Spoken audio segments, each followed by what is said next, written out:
This month we've got Hoppy Easter, our little April little bunny rabbit here. This bunny was actually drawn from a picture of an actual rabbit, so it doesn't have that cartoonish kind of character to it. Maybe a little bit, but he was actually drawn from a real bunny. I think it's one of our most involved kits as far as having so many little parts that we have to deal with. So I want to focus a little bit on placing our parts and then some of the special stitching here.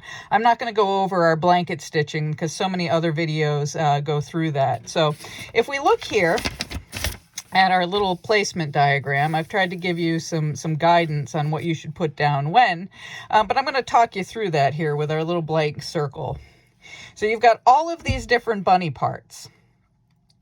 So the first thing you got to do is find your body and find what the right side up is for your body. So the less curved bit should be towards the bottom and the more curved part to the top. And it's not a uniform oval. Again, this was drawn from an actual bunny. So not nice, neat symmetry in real life. So you put your body down and then you've got to get your head. So your head here, again, it's got a little flat spot. I'll put it over here towards the bottom, and this is his nose out here. So you want to take and put your bunny head somewhere on your body that's going to look kind of normal for your bunny with his nose out front. And again, we can rearrange our pieces as we go here. So just, place that in place and we'll see how it looks overall when we get all our parts in place. So now we want to go with our hind leg. Get that in here. So the little bunny foot's down at the bottom, curved part at the top. And then our front leg. Now the front leg is this funny little piece here. And basically this little thinner part down here is his little bunny toe. And then this is going to come up and be the base of his leg there. So let's have his toe out front towards the front of the bunny. And now we're going to go and put his ears in.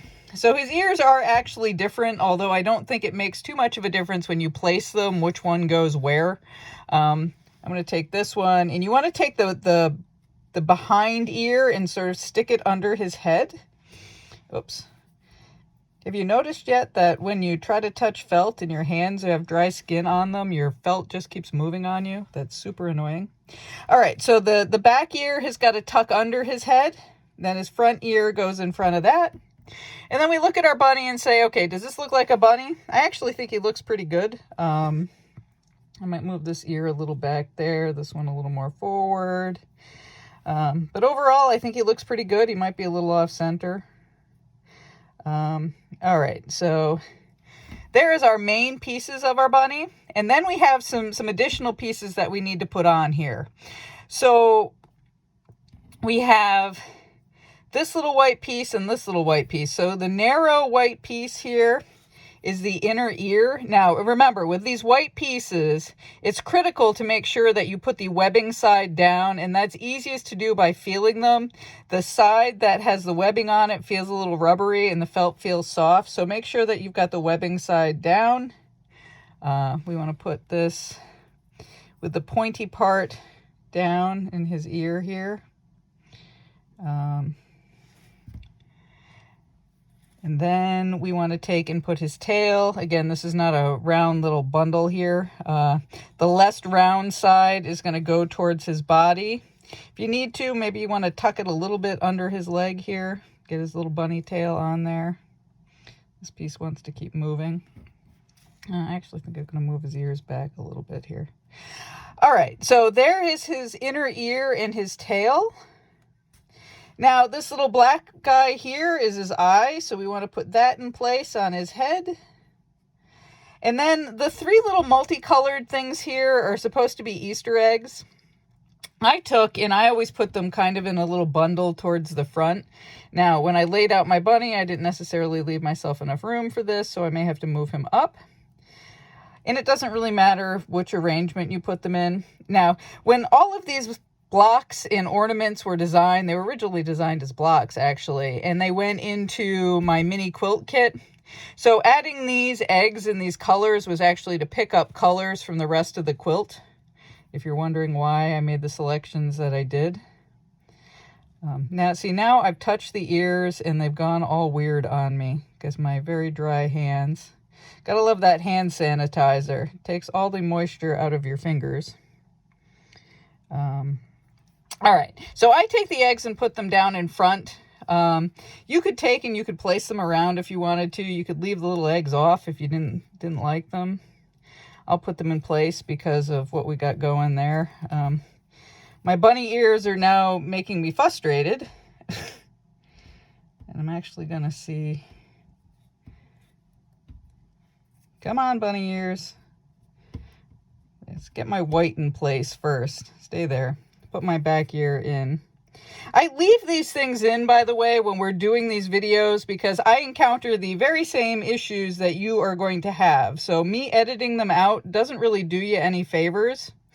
So we stay with the struggles that you might have. So I think I'm finally fairly happy with how my bunny is here. Maybe one more messing with an ear. So I'm going to iron him in place. So like we always do, I'm going to take my little piece of fabric, place it over my bunny. And remember, we always want to just be pressing down on our iron and moving it around. We don't want to slide it back and forth because when you slide it back and forth, you run the risk of moving your parts. All right, so we're starting to get some of this tacked down. I always kind of check it in the middle when it's starting to stick. Make sure I'm happy with everything before I completely stick it down. It almost always happens to me that if some part really, really moves, that's the part that is most stuck down on the whole thing. Call it Murphy's Law or whatever. But yeah. All right, let's see how we're doing here. We stuck down pretty good. Yeah, we're stuck down pretty good. My eggs may have moved a little bit. That's okay. All right, so I just want to show you a little bit of the stitching on this bunny. If you look in Facebook, I also have a photo album where I actually put together this one here, and this is what I call my almost no-sew bunny. So you can take this and put this, I sell a little felt, pre-cut felt frame that fits a 5x7. So if you've got somebody who's not an experienced stitcher that you're just trying to introduce this concept to, you can actually make this with very, very limited stitches. So I'm going to show you some of the critical ones on our bunny here. I think one of the most important to giving this bunny some personality is his little whiskers here. I've done this with 4 whiskers. And I actually find it easier to start from out. So here I am. I'm kind of under his eye here. And bring that through, and I'm going to bring it right down to the end of his nose. In fact, I'm going to bring it around the end of his nose so that you don't end up with a little piece of felt on the end. I originally tried doing this by going through the end of the felt, and I ended up with this little brown at the end of it that didn't make me happy. So try to fit in maybe 4 whiskers here. Always start from the outside. Go right back down where you went through. And basically that darkness that you're going to accumulate at the end of his nose makes his kind of actual nose there. So we're going to come down through, right off the end. And here's our 4th little whisker. So there's our little bunny whiskers on here. And you can see that's already given him a lot more personality. I'm going to snip my thread off here. As is the tradition for me, I'm not even going to bother. Well, I guess I can run it through the back, but we've seen me do this before. I don't knot off my thread. These are decorative items, not toys, so we don't have to worry about them coming apart because people shouldn't really be pulling on them. So that's one key thing here. Another key thing that kind of makes him look like he's out in the wild is bringing in the little grassy area.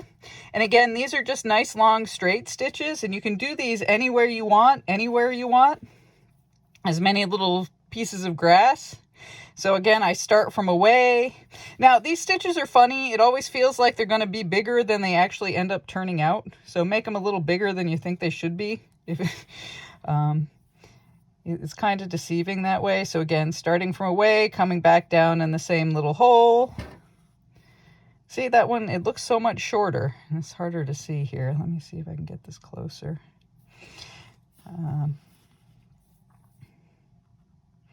So you can just put your little grass in here, and you can see how easy this stitching is. So if you want to teach your grandchild a little bit of sewing, you can do these as almost no sew. Buy a block kit, buy the extra little frame, and then just do the key stitching on it. And, anybody can learn to do a few long stitches there. This particular lump of grass, as I'm talking here, looks a little funny. I'm going to add a 5th blade in here. Oops, there's another one of those. This is what can go wrong while you're stitching. So that actually pulled my eggs right off of there. If I wanted to, I could go re-iron that. So I would do another bunch of little lumps of grass here. I don't know how much of this you guys want to watch, but we'll just put a couple more in, just randomly. You don't have to really worry about where these are. This is not, a perfection thing. It's just to give it a little hint of grass, like our bunny is sitting in the grass. And one more little clump by his backside. Now, the last thing I'm going to do with this is if I can get this out of the way while I'm sewing. If you look at the bunny that I've already done, you can see some white lines on our eggs. And I was trying to do that as Easter egg decorations, and I've done a whole bunch of different ways with this. Again, that can turn into a nice little learning project depending on the person who's sewing them. On the versions that I sell, I actually do some French knots, although I think those are harder for people to learn. So on this one here, I just sewed a couple of little dots in there to make like a dotted egg, and then I did striped eggs. I've done a version, if you look at the version on the front of the, oh, you can't really see it here, but if you look at it up close, you can see that I did some zigzags on there. And again, this is one of those things that doesn't matter. I just added that decoration to make them seem like Easter eggs. It also forms the important task of holding the eggs in place. So get a few little stitches on there. And also, you've got to do the white. You've got to, stitch around your white inner ear. After you do that, you want to go and pick up and make the ever important dot in the eye. So just a little tiny stitch towards the top of the eye. This gives your eye a little shine and gives some life to your bunny. See how much more alive he looks with that one little dot on there? It makes a huge difference in the expression of your bunny. So for your eggs, you can do whatever you want to do. Some long straight stitches to make some stripes, some zigzags, depending on how creative you want to be. It is good to get a few stitches on there so that your eggs don't fall off. As we can see, I don't have them ironed on here particularly well because I was working fast for the video. You can draw some straight lines. You could do some French knots if you're good with French knots. Again, we're just simulating decorated Easter eggs, anything that you do on there. Do a little more striping on this one. Very hard to see on the video with the pink.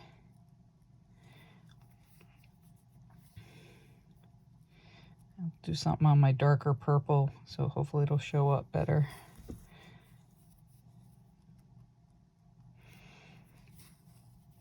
So if you're good with French knots, you can come up, just do a 2-loop French knot. Back down through the hole. There you go. There's a French knot on my purple egg. So again, just random decorations to hold your eggs in place. And kind of simulate your decorative design, but a lot of freedom on this particular ornament or block to do whatever you feel is most creative. And again, great block to use for a beginner, because you get enough detail with all the different parts of the felt that you don't miss the stitching as much as you would on some of the simpler designs. So, all right, so that's what I want to talk about today with our friend Hoppy Easter. Happy stitching, and if you celebrate, happy Easter.